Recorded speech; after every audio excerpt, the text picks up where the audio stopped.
Thanks very much. I'm really glad to be here. Maybe if the projectionist is here, if you could turn this volume down. This is crazy. Okay, I'm going to tell you today about an addition that's present in the genomes of eukaryotes.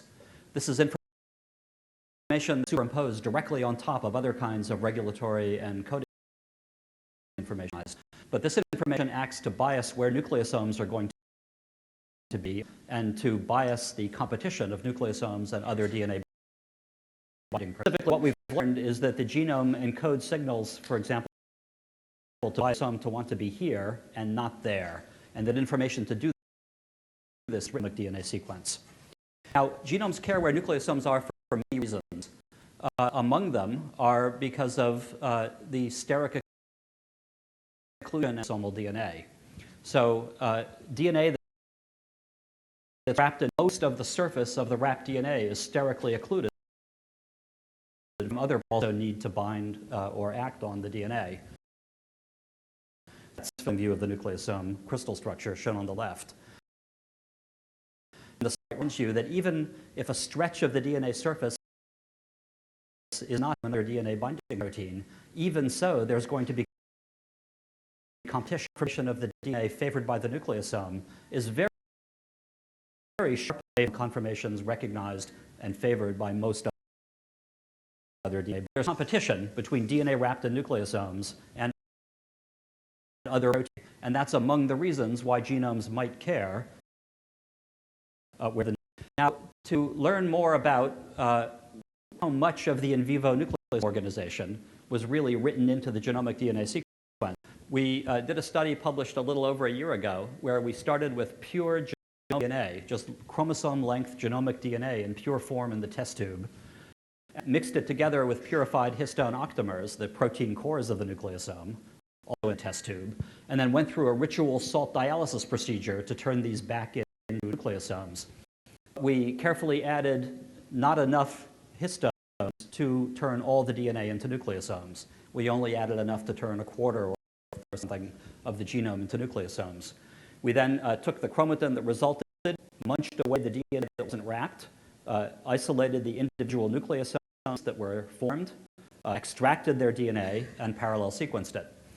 And results of that experiment, here are the raw data. This is a zoomed out. Here's a scalar, 2,000 base pairs. Just to remind you, nucleosomes wrap 100 pairs.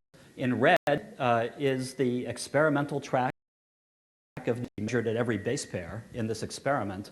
And these three colors here from three different in vivo maps that we made at the same time from cells grown with rather different transcriptional programs. And I would like you to agree that the one slide is that all four tracks are highly related to each other. This data prove that much of the in vivo nucleosome organization can be recaptured in vitro experiment, comprising only pure DNA. And now, I want to emphasize these tracks are not identical. If you look in detail, there are lots of specifics. So the claim here is not that every aspect of the in vivo nucleosome organization is recapitulated, rather that much of it is. Now, we use the in vitro map to train a model for the nucleosome sequence preferences. It gives an energy landscape for placing nucleosomes on the genome.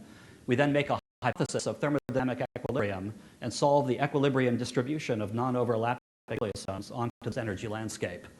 That then allows us to assign a log likelihood and an occupancy intrinsic to the genome across the genome. And this standard sensitivity specificity plot is showing that this model is very strongly predictive of nucleosome occupancy across the whole genome. This shows that we have a 92% ability to correctly predict high from low nucleosome occupancy regions in vivo across the whole genome. It becomes perfect as the in vivo occupancy gets skewed away from neutral. And so the message of this part of the work, there are three. First, this proves that the genomic DNA sequence encodes much but not all of this organization. A model trained on the pure in vitro data is highly nucleosome organization in vivo in this low resolution test. Finally, I won't discuss it here, but we showed that among the things that you can learn interest are the different promoter architectures, which in vivo do action dynamics, these different architectures are explicitly encoded in sequence because we recapitulate those different architectures in the. And so then you might think that, okay, the problem is solved, but I will spend the rest of the time explaining that I don't think that's true and how we're hoping to do better. And here I want to convince you now for the rest of the talk that we ought to care about where nucleosomes are to the one base pair. And here are 4 reasons that I care. And just as an example, suppose that here in my fingers is a transcription factor binding site for some critical regulatory protein. Then if a nucleosome ends here, there's no competition between them. But if the nucleosome ends here, then there is competition between them. But the distinction between those 2 cases is a statement of where each of those entities are to the base pair. Similarly, later in the talk, we'll see that there's an intimate relationship between an intrinsic 3-dimensional architecture of the chromatin fiber and the exact number of nucleotides separating consecutive nucleosomes down the chain. So these are among the reasons why I care where nucleosomes are to the base pair. Okay, how good are the data? Data are not so great. Here, just as a representative sample, this is a full industry, but I chose data from a friendly competitor, where they have a map of nucleosomes and C. elegans, single-end tag data, but they also conventionally sequenced a bunch of the DNA. And here's the distribution of lengths that they obtained. There's about a 90 base spread lengths. That means that we actually have no idea where most of these nucleosomes are to the base pair. And not just a couple of base pairs of uncertainty. There's a 90 base spread of lengths in this small sample out of their pool. There are various reasons for this. DNAs that are too long can be obtained, for example, to be a transcription factor bound next to the nucleosome. Transcription factor can protect extra lengths of DNA against digestion by the nucleus to liberate the nucleosome. Histone H1 is a very famous such transcription factor, and probably lots of other proteins do this too. So DNAs that are too long. Now, DNAs that are too short, in other work in my lab, the nucleosomal DNA isn't glued down and inert the way it's imaged by, but instead it's dynamically unspooling and respooling many times per second. And during the fraction of the time that the DNA is transpooled, it looks like the connecting DNA to the next nucleosome and can be munched by the nuclei, shorter fragments. Now, if these deviations from the 147 base pairs, if these deviations were random, then they wouldn't matter. We have tons of data, but they're not random.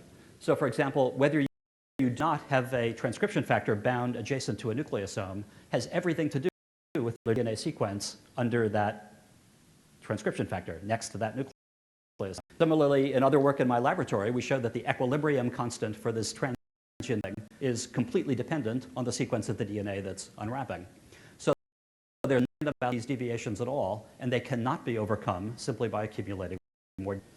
Now, we've been worried about this for a long time and have been working to develop a different experiment. And the approach that we chose to take was one developed initially in Tim Richmond's lab 50 years ago for mapping nucleosomes one at a time in vitro. What we've done is to change the chemistry, just a detail, but we've also persuaded cells to do this, help us do this for us in vivo. And so what we've done, we've followed Richmond.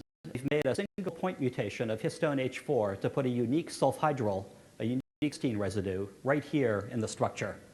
Cells are happy enough with this mutant histone as their only copy of histone H4 in the genome. We then isolate nuclei from the living cells, and then instead of adding micrococcal nuclease, which we would have done before, now we add a sulfhydryl reactive copper chelator, which attacks this position and that position, and then we can do hydroxyradical chemistry to nick the DNA backbone, just like Richmond had a long time ago. Except now these nucleosomes were made for us by the cells, and we're going to map all of the nucleosomes at once instead of just one at a time. And so the idea is that we have a source of hydroxyradical. It can break the DNA backbone nearby here and nearby there, and each of these sites is just a few nucleotides to the left or right of the middle, allowing us maybe to identify the middle with very high accuracy.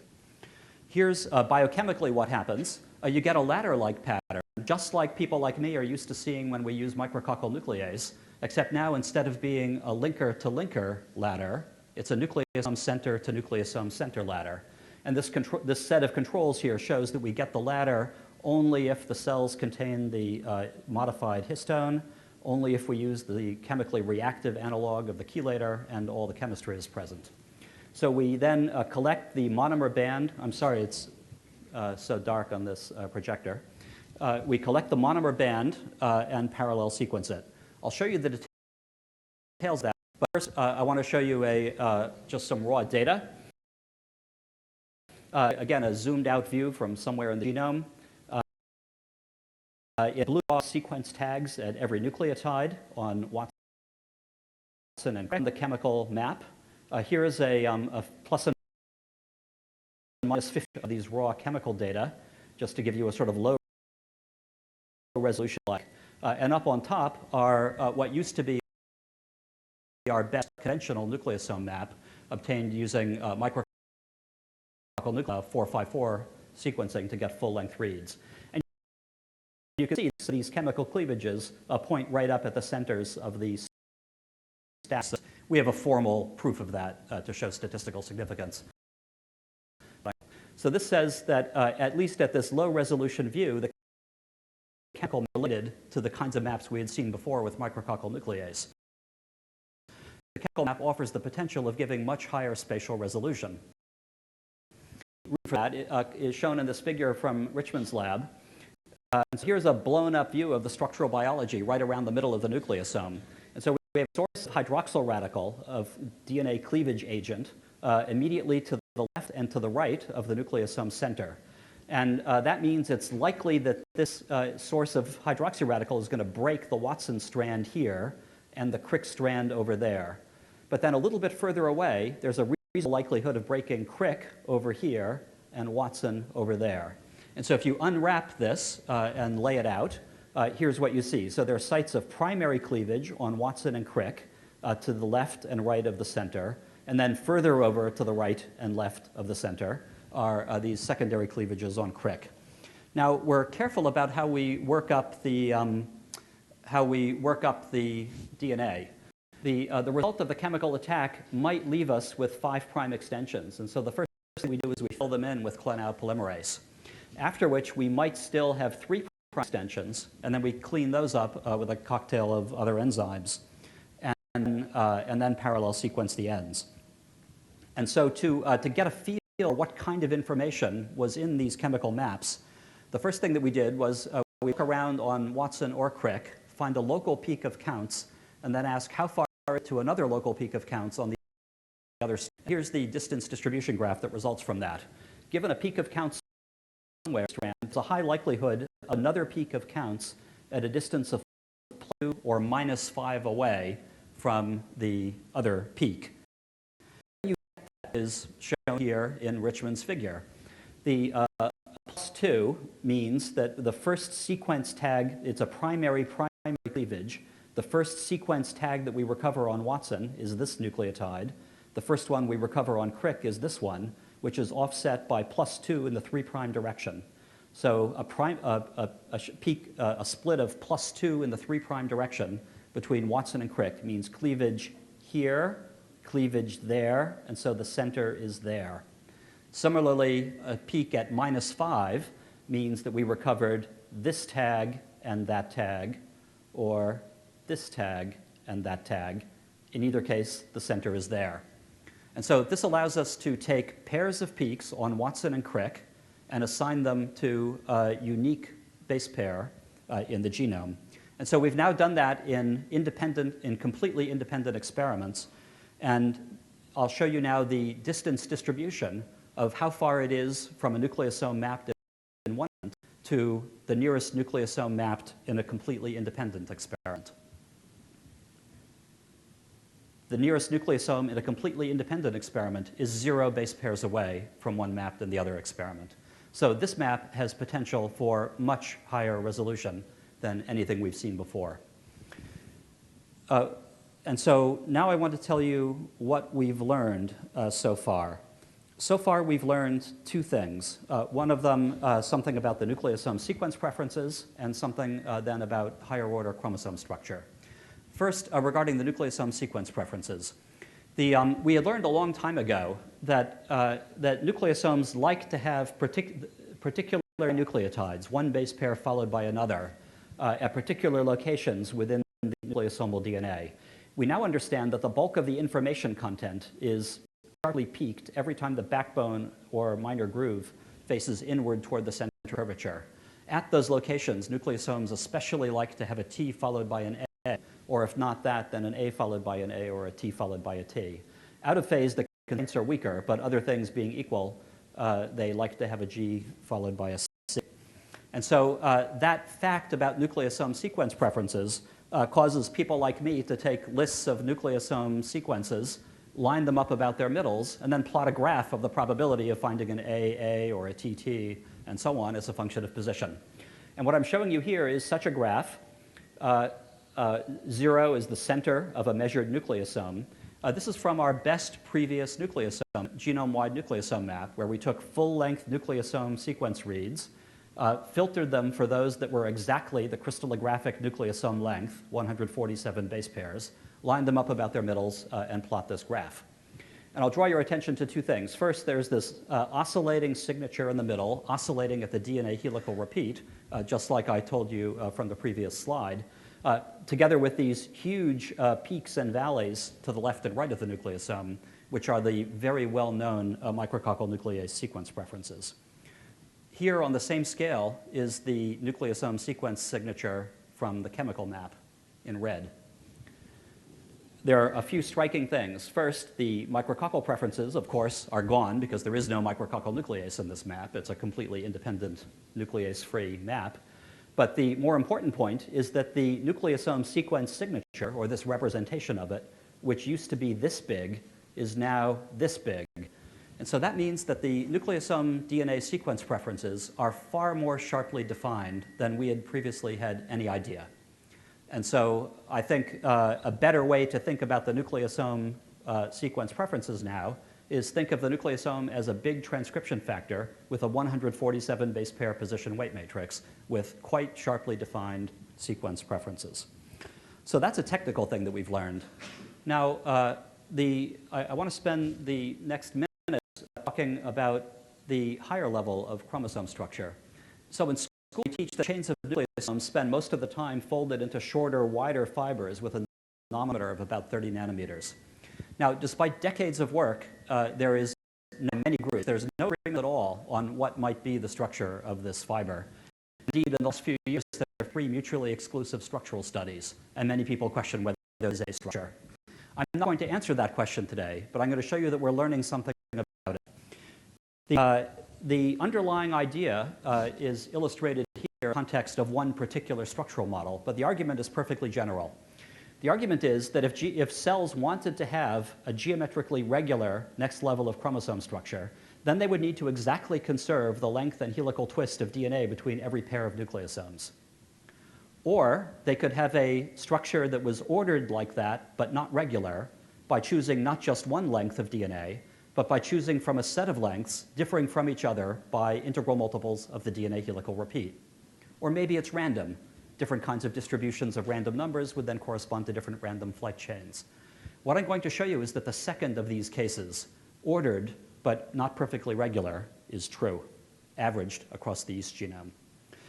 Here is a nice computational model that Richard Lavery made for me, where he just computed 2 nucleosomes connected by 13, 14, 15, 16, or 17 base pairs, showing that as you add one more base pair of DNA in between, the next nucleosome up the chain moves a tiny bit vertically, but moves around to a completely new location in 3-dimensional space because of the helical symmetry connecting DNA. Now, we've learned about this in the past by indirect argument.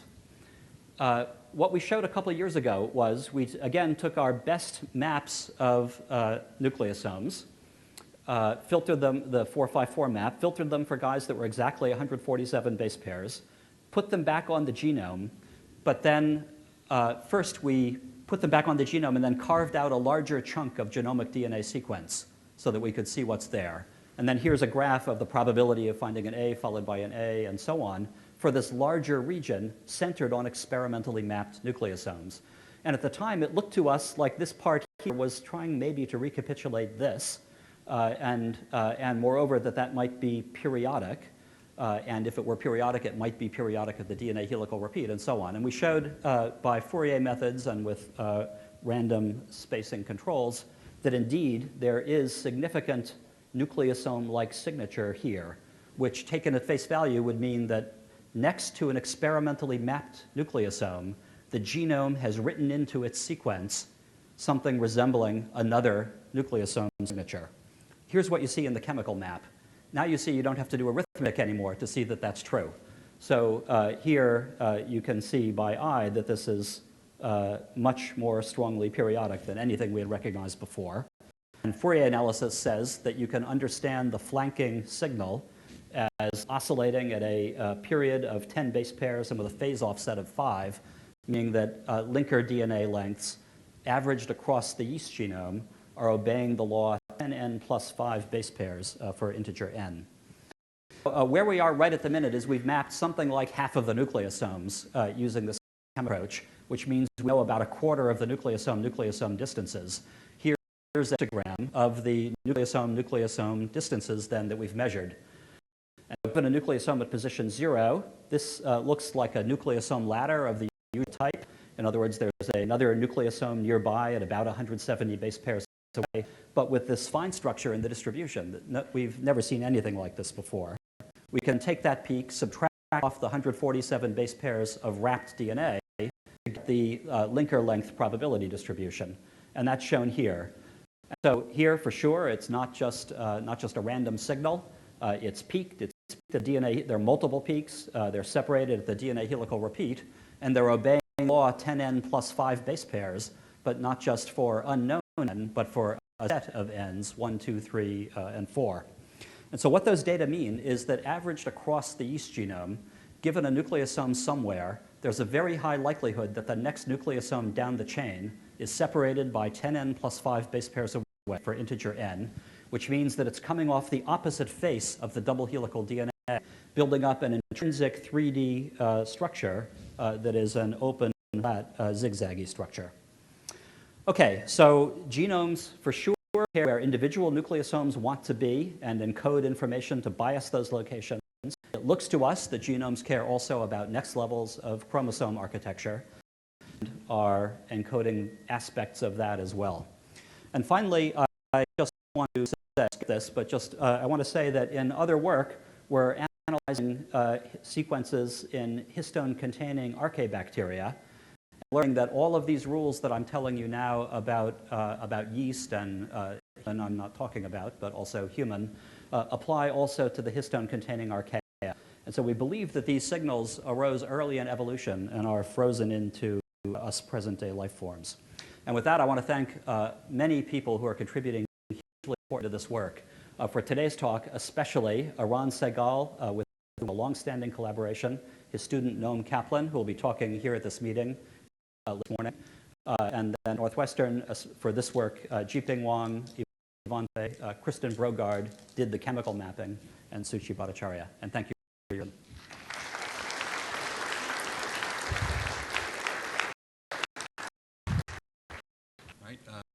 All right, we have time for a few questions, please.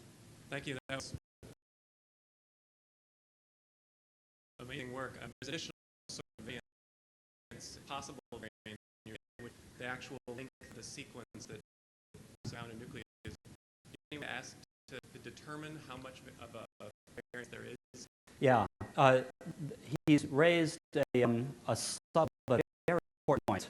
If you go back and read papers, for example, structural biology papers, X-ray crystallographic analyses, you'll find yourself reading different numbers for how much DNA is in a nucleosome. Either or atomic solution have now been obtained numbers not exactly 47. What we show is that nucleosomes can pair, and they can make up for the missing length of that DNA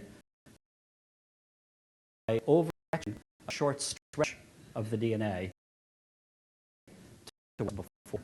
And that means that in addition to considering this profiles, we'd all better think about allowing gap, though I never mentioned that a while ago. Yeah, this is fantastic work. So I'm very curious, if using technology, can you find particles at different regions, or do you think that all the nucleosomes sequence information? So another kind of... Well, I mean, because I can never keep track of more than one thing at once. So yes, so that's a question that that many people care about. We will answer, but have not answered. So question is, as you know, the model that you guys generated are brief for predicting the yeast nucleosome positions, but as well for humans. So does that mean that there's a divergence between different eukaryotic systems? And Yeah, I think I encourage you to attend or consider, well, you'll have to choose an Ollie Rand, but if you choose Noam Kaplan's talk, he'll have that question for you. What we see is with C. elegans, where alleles were made, what we see is that with much better C. elegans, huge numbers of paired ends data is better predictive of that than it is of yeast. So, Frank. John, so you can imagine regions, right? Also on nucleosome are on the transcriptional start side of the activating sequences. That positioning has pretty, you might imagine. Do you see that in your data? And in particular, are multiple positions that a nucleosome occupies around, or is it primarily just one? Yeah, that's another critical question, but I promise you we will soon. Okay. Yeah. Next question. So you have these, sort of, with different linker lengths, you have these like translation and rotation sort of spatial. Do you have a hypothesis about, like, I mean, you have this different structure. Do you have any hypotheses about that? Yeah, we do. There are other allowed answers to the question besides 10 plus 5. And if we mapped all the nucleosomes, we might discover multiple sets of answers to the question, that those are going to have functional consequences, and might, for example, differences between nucleus and heterocyte, for example. So we're really interested in pursuing questions like that. As soon as you find yourself thinking that, then you wish that you would do Saccharomyces cerevisiae, and so that's where we. Thank you.